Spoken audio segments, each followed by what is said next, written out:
美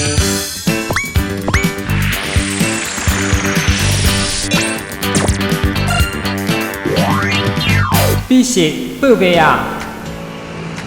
白天是菜市场，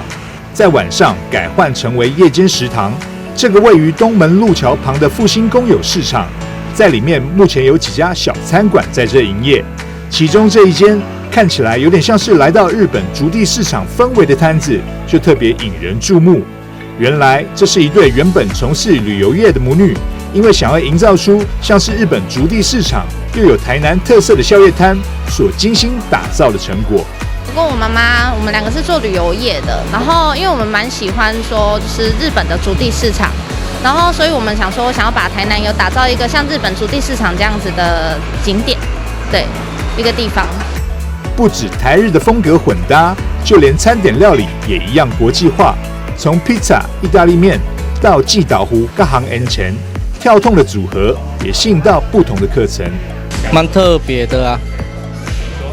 蛮有那种从前小时候那种气氛，很轻松，很特别。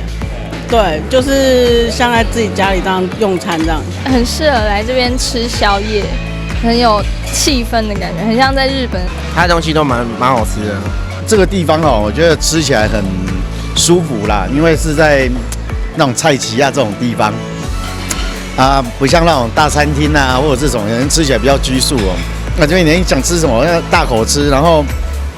口味也不输一般餐厅啦。我们餐点的特色的话，像我们比较有名的是明太子奶油蛋黄面，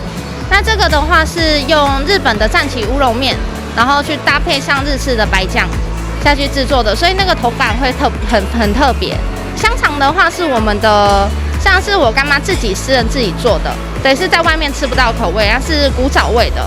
有特色的用餐环境，加上亲民的餐点价格，也让这家店渐渐打响了名号。观众朋友，下次如果想找不一样的宵夜体验，或许可以来复兴夜间食堂来试试口味。